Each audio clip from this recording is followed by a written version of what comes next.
Hello everyone, welcome to कौशल जी की classes. जो भी विद्यार्थी पहली बार इस चैनल पर आए हैं उन सभी को बता दूं कि आपको इस चैनल पर यूपी डीएलएड से जुड़ी हुई सारी इन्फॉर्मेशन मिलेगी। सारे आपको प्रीवियस ईयर पेपर करवाए जा रहे हैं। तो अगर आप लोग पहली बार चैनल पर आए हैं तो वीडियो सारी ज़रूर देखिएगा जाकर। अभी तक हम लोगों ने बहुत सारे वीडियोज़ जो हैं वो कम्प्लीट कर लिए, हिंदी के, साइंस के, ठीक है। और अब हम लोग SST के क्वेश्चन भी कवर कर रहे हैं, यानी कि जो भी आपके प्रीवियस ईयर में पेपर हुए हैं 5 से 7 साल तक के सभी प्रश्नों को आपको सॉल्व कराया जा रहा है। सारे इंपॉर्टेंट प्रश्न ही रहने वाले हैं। तो जितने भी फर्स्ट सेमेस्टर के स्टूडेंट हैं आप सभी लोग इस चैनल के साथ फटाफट से जुड़ जाइए। बेल आइकन ज़रूर दबाइएगा सब्सक्राइब करके, जिससे एग्ज़ाम के टाइम पर आपको जो भी इन्फॉर्मेशन मिलती हैं वो सब आपके पास वीडियोस फटाफट से पहुंच सकें। तो अभी तक हम लोगों ने SST के 2 पार्ट्स कंप्लीट कर लिए हैं, ठीक है। पार्ट 1, पार्ट 2 जिन्होंने नहीं देखा है वो जाकर ज़रूर देखिएगा आप लोग। बहुत इंपॉर्टेंट क्वेश्चंस हैं। इन्हीं क्वेश्चंस में से आपको अपने एग्ज़ाम में इस साल भी बहुत सारे प्रश्न देखने को मिल जाएंगे। चलिए वीडियो स्टार्ट करते हैं। अभी तक हम लोगों ने जो क्वेश्चंस जो हैं वो कवर किए हैं वो सारे क्वेश्चंस सारे इंपॉर्टेंट हैं और 60 क्वेश्चन ऑलमोस्ट हम लोगों ने कवर कर लिए, ठीक है। आज की वीडियो में हम लोग 60 से आगे क्वेश्चन देखेंगे, यानी कि उल्का पिंड क्या है, यहाँ तक हम लोगों ने प्रश्नों को सॉल्व कर लिया था, पढ़ लिया था। आज से हम लोग स्टार्ट करते हैं 61 से, ठीक है। तो अर्थशास्त्र के जनक कौन है? 2022 और 23 दोनों में ये प्रश्न आपसे पूछा गया है। अर्थशास्त्र के जो जनक हैं वो हैं एडम स्मिथ। कौन है? Adam Smith. अगर आपसे पूछा जाए अर्थशास्त्र के लेखक कौन है, लिखी किसने है, तो चाणक्य ने, और जनक कौन है ये आपसे पूछा जाएगा तो वो है एडम स्मिथ, ठीक है। विश्व का सबसे छोटा और बड़ा महाद्वीप कौन सा है? सबसे छोटा महाद्वीप जो है वो है ऑस्ट्रेलिया और सबसे बड़ा महाद्वीप जो है वो एशिया। ये चीज़ आपको याद रखनी है, क्योंकि ये जो प्रश्न है वो आपसे बहुत बार एग्जाम में पूछा गया है, घुमा फिरा के पूछा गया है, या तो आपको ऑब्जेक्टिव में पूछा गया है या फिर आपसे 1 नंबर के जो प्रश्न आते हैं अति लघु उत्तरीय प्रश्न, उनमें आपको दिया गया है कि सबसे छोटा महाद्वीप का नाम लिखिए या फिर सबसे बड़े महाद्वीप का नाम लिखिए। चलिए नेक्स्ट हमारा क्वेश्चन है कि मिस्र सभ्यता के 2 देवताओं के नाम बताइए। ये बहुत पूछा जाता है, मिस्र सभ्यता के देवता बताइए, है ना। तो आपको देवताओं के बारे में थोड़ा सा याद रखना है कि मेसोपोटामिया सभ्यता के एक देवता बताओ, मिस्र के देवता बताओ, ठीक है। तो मिस्र सभ्यता के जो देवता हैं वो हैं होरस और ओशिरिस। इसी तरीके से आपको मेसोपोटामिया के देवताओं के नाम भी लिखने हैं। तो ये हैं समाश, ठीक है, यहाँ पर। और सेकेंड आपके यहाँ पर है ईश्तर, ठीक है। ये हैं सूर्यदेव, यानी कि सूर्यदेव को भी माना जाता है, और देवी वगैरह। अगर आप इनके ये नाम नहीं लिख सकते तो लिख देना सूर्य देवता, जल देवता, ठीक है, देवी, कुल देवी, मातृ देवी। इन सभी लोगों की ये लोग मेसोपोटामिया के सभ्यता में सभी लोग ये लोग पूजा करते थे। 2 विदेशी यात्रियों के नाम लिखिए। 2 विदेशी यात्री यानी कि मेगस्थनीज और हिंगसांग, ठीक है। ये दोनों कौन से थे? विदेशी यात्री थे। ईसा पूर्व का अर्थ क्या है? ई पू का अर्थ क्या है? तो इसका मतलब ईसा से पूर्व। ईसा मसीह के जन्म से पहले का जो समय है उसको हम लोग ईसा पूर्व के नाम से जानते हैं। ये प्रश्न इंपॉर्टेंट है, ये मत सोचिए, इसको हल्के में मत लीजिएगा, ठीक है। ये प्रश्न आपसे पूछा गया है बहुत बार एग्जाम में। नेक्स्ट आपका क्वेश्चन है इतिहास का पिता किस यूनानी विद्वान को कहते हैं? इतिहास का जो पिता है वो हेरोडोटस को कहा जाता है, ठीक है। किसको कहा जाता है? हेरोडोटस को। तो ये जो है वो यूनानी विद्वान हैं और इनको हेरोडोटस को इतिहास के पिता के नाम से भी जानते हैं, यानी कि father of history. Next question है भारत के संबंध में हेरोडोटस ने कौन सा ग्रंथ लिखा है? भारत के संबंध में हेरोडोटस ने जो है वो हिस्टोरिका ग्रंथ जो है वो लिखा है। कौन सा? हिस्टोरिका। नेक्स्ट क्वेश्चन है जीवाश्म ग्रह कौन है? जीवाश्म ग्रह जो है वो है चंद्रमा। एक चीज़ याद रखिएगा, आपसे उपग्रह के नाम से भी पूछा जाता है कि जो पृथ्वी का उपग्रह है वो कौन सा है। तो पृथ्वी का उपग्रह क्या है? चंद्रमा है, ठीक है। और जो बुध और शुक्र है ना, ये मोस्ट इम्पॉर्टेंट क्वेश्चन है, ये आपसे पूछा जाता है, वो मैं आपको बता दे रही हूँ कि बुध और आपका जो है वो शुक्र, बुध और शुक्र, ये जो 2 ग्रह हैं इनका कोई भी आपका उपग्रह नहीं होता है। इनका कोई भी उपग्रह नहीं होता है, इस चीज़ को याद रखिएगा। आपसे पूछा जाएगा इनमें से ऐसा कौन सा ग्रह है जिसका उपग्रह नहीं है। ऑप्शंस में दिया रहेगा, उस तरीके से आपको सिर्फ याद रखने, सिर्फ और बुध और शुक्र ग्रह ऐसे हैं जिनका कोई भी उपग्रह नहीं होता है, ठीक है। चलिए नेक्स्ट आपका क्वेश्चन है पुच्छल तारे धूमकेतु किसे कहा जाता है। तो पुच्छल जो तारे होते हैं सौरमंडल के छोर पर विद्यमान छोटे छोटे अरबों पिंडों को हम लोग क्या कहते हैं, पुच्छल तारे कहते हैं। इनकी पूंछ सदैव सूर्य से दूर दिखती है। ठीक है, चलिए इंपॉर्टेंट क्वेश्चन है, सूर्य ग्रहण किसे कहते हैं। देखिए सूर्य ग्रहण और चंद्र ग्रहण ये दोनों आपसे पूछे जाएंगे। ठीक है, दोनों के बारे में आपको याद रखना है। सबसे पहले हम सूर्य ग्रहण के बारे में समझ लेते हैं, चंद्र ग्रहण भी आपको इसी के साथ साथ बता देंगे। सूर्य और पृथ्वी के बीच में जब चंद्रमा आ जाए तो सूर्य ग्रहण पड़ता है। ठीक है, अब देखिए यहाँ पर सूर्य लिखा है ना, ठीक है, इससे आप लोग शुरुआत करिएगा। सूर्य ग्रहण पूछा जाए तो सूर्य से याद रखिएगा कि सूर्य और पृथ्वी यहाँ पर दोनों में रहेगा। ठीक है, तो सूर्य और पृथ्वी के बीच में जब बचा कौन, चंद्रमा। ठीक है, तो सूर्य ग्रहण पूछा जा रहा है, सूर्य से शुरुआत करिए कि सूर्य और पृथ्वी के बीच में जब चंद्रमा आ जाए तो सूर्य ग्रहण, और जब चंद्र ग्रहण पूछा जाए तो चंद्रमा और पृथ्वी के बीच में जब सूर्य आ जाए तो चंद्र ग्रहण पड़ता है। ठीक है, अब सूर्य ग्रहण जो पड़ता है, एक चीज़ और इम्पॉर्टेंट है कि जो सूर्य ग्रहण पड़ता है वो पड़ता है अमावस्या को हमेशा, और जो चंद्र ग्रहण पड़ता है वो पड़ता है कब पड़ता है वो पूर्णिमा को। ठीक है, ये हमेशा कब पड़ता है, पूर्णिमा को, और जो सूर्य ग्रहण है वो पड़ता है हमेशा ही अमावस्या को। ठीक है, इतना चीज़ याद रहेगी ना।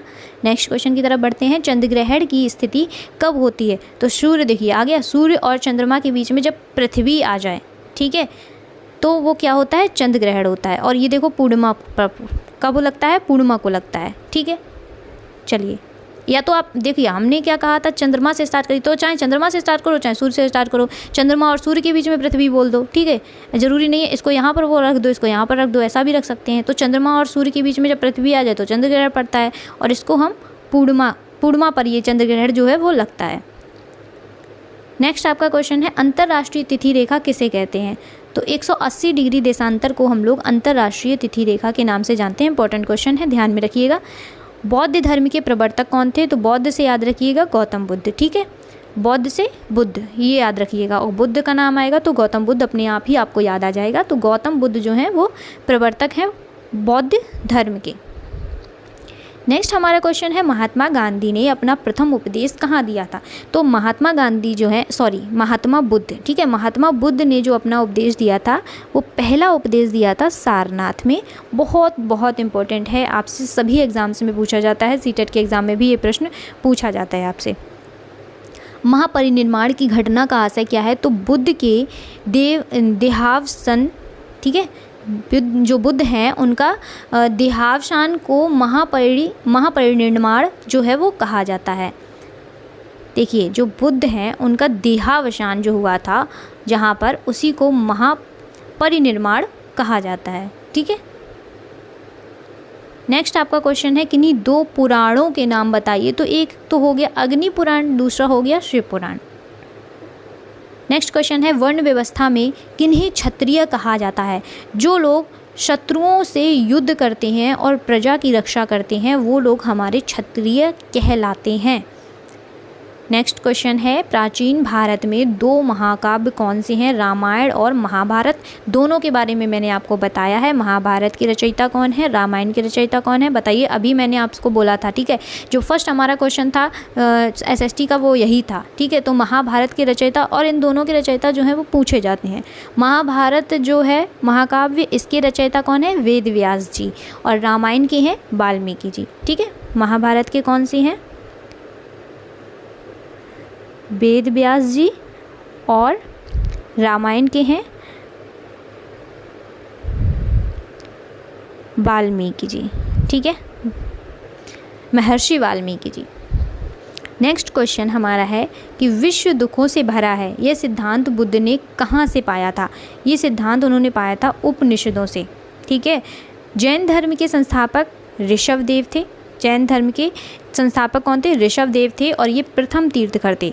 ठीक है, और जैन धर्म में कितने तीर्थकर होते हैं, 24। ठीक है, 24 तीर्थकर हुए हैं, जिसमें से प्रथम तीर्थकर थे ऋषभदेव, और इन्हीं को इसका संस्थापक जो है वो कहा जाता है। ठीक है, ये चीज़ आपको याद रहेगी ना।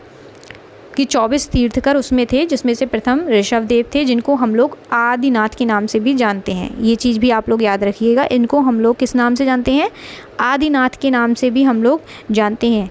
और जो है वो 24 में, यानी कि 24 तीर्थकर हैं, जिसमें से 23वें जो तीर्थकर थे वो थे पार्श्वनाथ जी। कौन से थे? 23वें कौन से थे? जो इम्पोर्टेंट हैं, जो पूछे जाते हैं वही बता रही हूँ। 24 तो सारे आपको नहीं पूछे जाएंगे, लेकिन जो 23वें थे, जो 23वें तीर्थकर थे वो थे आपके पार्श्वनाथ जी। कौन से? पार्श्वनाथ, ठीक है। ये आपके 23वें तीर्थकर थे। और इन्होंने क्या किया था? जो पार्श्वनाथ जी थे, इन्होंने आपके 4 महाव्रत बताए थे। कौन से? 4 महाव्रत, ठीक है। इन्होंने 4 महाव्रत दिए थे। कौन कौन से? सत्य, अहिंसा, असत्य और अपरिग्रह। जो आपसे महाव्रतों के बारे में पूछा भी जाता है आपके एग्ज़ाम में, जो मैंने सेकंड पार्ट बताया था उसमें मैंने आपको महाव्रत बताए थे। और 5वां जो महाव्रत है ब्रह्मचर्य, वो आपका दिया था महावीर स्वामी जी ने। तो इतनी इन्फॉर्मेशन आपको याद रखनी है जैन धर्म के बारे में। जो सारे इंपॉर्टेंट क्वेश्चन है जो आपसे पूछे जाते हैं वो मैंने सब आपको बता दिए। देखिए यहाँ पर क्वेश्चन भी आ गया है कि जैन धर्म के 23वें 24वें तीर्थकर कौन कौन से हैं। तो देखिए 23वें पार्श्वनाथ जी हैं और 24वें महावीर स्वामी हैं। इन्होंने कितने दिए थे? 4 महाव्रत दिए थे, ठीक है। 4 महाव्रत और 1 महाव्रत इन्होंने दिया था। 1 महाव्रत दिया था महावीर स्वामी जी ने, जिसका नाम था ब्रह्मचर्य। क्या नाम था? जिसका नाम था ब्रह्मचर्य, ठीक है। तो ये चीज़ आपको याद रखनी है। ब्रह्मचर्य था 1 महाव्रत और 23वें जो थे पार्श्वनाथ जी, इन्होंने 4 महाव्रत के नाम से बताया था, सत्य, अहिंसा, असत्य और अपरिग्रह, ठीक है। चलिए नेक्स्ट क्वेश्चन हमारा है, महावीर का बचपन का नाम क्या था? तो इनका महावीर जो थे उनका बचपन का नाम था वर्धमान। नेक्स्ट आपका क्वेश्चन है, थोड़ा सा बड़ा क्वेश्चन है, ठीक है, लेकिन इम्पॉर्टेंट है, देख लीजिएगा। अष्टांगिक मार्ग किससे संबंधित है? अष्टांगिक मार्ग मतलब यह गौतम बुद्ध द्वारा निर्माण प्राप्ति हेतु जो मार्ग है वो बताया गया है और इनके 8 अंग हैं, जिसको हम लोग अष्टांगिक के नाम से जाना जाता है। अष्टांगिक मतलब अष्ट मतलब 8, ठीक है। अष्टांगिक मार्ग मतलब 8 अंग। कौन कौन से? सम्यक दृष्टि, सम्यक संकल्प, सम्यक वाक, सम्यक कर्मांत, सम्यक आजीव, सम्यक व्यायाम, सम्यक स्मृति, सम्यक समाधि। देखिए एक चीज़ कॉमन है सभी में, सम्यक। तो आपको सम्यक नहीं याद रखना है, आपको सिर्फ एक में याद रखना है, मतलब सम्यक लगना है सब में, ठीक है। पीछे आप सब याद कर लीजिए, दृष्टि, संकल्प, वाक, कर्मांत, आजीव, व्यायाम, स्मृति, समाधि। इसको आपको ध्यान में रखना है, ठीक है। इम्पॉर्टेंट है, पूछा जाता है 2 नंबर में कि अष्टक बताइए उनके। तो 8 अंगों के नाम जो है वो आपको लिखने हैं। पाषाण काल को कितने भागों में बांटा गया? पाषाण काल को अभी मैंने आपको बताया, सारे पार्ट्स में बताया है और सारे इंपॉर्टेंट हैं। 3 भागों में बांटा गया है, पुरा पाषाण काल, मध्य पाषाण काल और नवपाषाण काल। इंपॉर्टेंट है, ठीक है। पहिए का आविष्कार पूछा जाता है इसमें कि पहिए का आविष्कार किस काल में हुआ था? तो नवपाषाण काल में हुआ था। यही इंपॉर्टेंट है और यही आपसे बहुत बार आपके एग्ज़ाम में पूछा गया है और आगे भी शायद हो सकता है इस बार भी आपसे पूछा जाए। 4 वेदों के नाम बताइए। 4 वेदों के नाम आपको पता है, ऋग्वेद, सामवेद, अथर्ववेद और यजुर्वेद। सबसे पुराना वेद अगर पूछा जाता है तो आपका कौन सा वेद है? ऋग्वेद है, ठीक है। और ऋग्वेद मतलब क्या होता है? ज्ञान, ठीक है। तो सबसे पुराना वेद कौन सा है? ऋग्वेद है। गायत्री मंत्र हमें कहाँ से मिलता है? ऋग्वेद से। गायत्री मंत्र अगर पूछा जाए, गायत्री मंत्र हमें कहाँ से मिला है? तो वो भी हमें ऋग्वेद से मिला है, ठीक है। सबसे नया वेद अथर्ववेद, ठीक। नेक्स्ट क्वेश्चन आपका है, सप्त सैंधव की नदियाँ कौन सी थीं? तो सिंधु, सरस्वती, सतलज, झेलम, चिनाव, रावी, ब्यास, ये सारी कौन सी थी? ये नदियाँ थी सप्त सैंधव की। ऋग्वेद के अधिकांश मंत्र जो हैं वो किस देवता के लिए? तो ऋग्वेद में जो मंत्र दिए गए हैं वो अधिकांश जो मंत्र हैं वो अग्नि, इंद्र, वरुण, मित्र आदि देवताओं के लिए दिए गए हैं। नेक्स्ट क्वेश्चन हमारा है, सैंधवकालीन, चलिए नेक्स्ट क्वेश्चन है, सैंधवकालीन मोहरें हमें क्या बताती हैं? तो ये मोहरें जो हैं वो पशु पक्षियों की आकृति से कला कौशल और कारीगरी का प्रमाण है वो देती हैं। नेक्स्ट हम क्वेश्चन की तरफ बढ़ते हैं, खगोल शास्त्री किसे कहते हैं? तो जो वैज्ञानिक ब्रह्मांड का अध्ययन करते हैं वो हमारे खगोल शास्त्री कहलाते हैं। आज का हमारा लास्ट क्वेश्चन है, राकेश शर्मा ने कब और किस ज्ञान से अंतरिक्ष यात्रा की? इन्होंने 1984 में सोयुस T11 यान से जो है वो अंतरिक्ष की यात्रा की थी। चलिए, ये आज के क्वेश्चन थे। आई होप आपको आज की क्लास बहुत ही अच्छी लगी होगी और आज की क्लास में बहुत सारे इंपॉर्टेंट क्वेश्चन हैं। आप देखेंगे आपके एग्जाम में बहुत सारे क्वेश्चन इन्हीं आज की क्लास से ही आपको बहुत सारे प्रश्न अपने एग्जाम में जो है वो देखने को मिलेंगे। आई होप आज की जानकारी, आज के प्रश्न आपको बहुत अच्छे लगे होंगे। वीडियो अच्छी लगी हो तो एक लाइक करके और एक कॉमेंट, छोटा सा कॉमेंट ज़रूर करिएगा कि क्लास आपको कैसी लगी है। मिलते हैं नेक्स्ट वीडियो में, तब तक के लिए नमस्कार।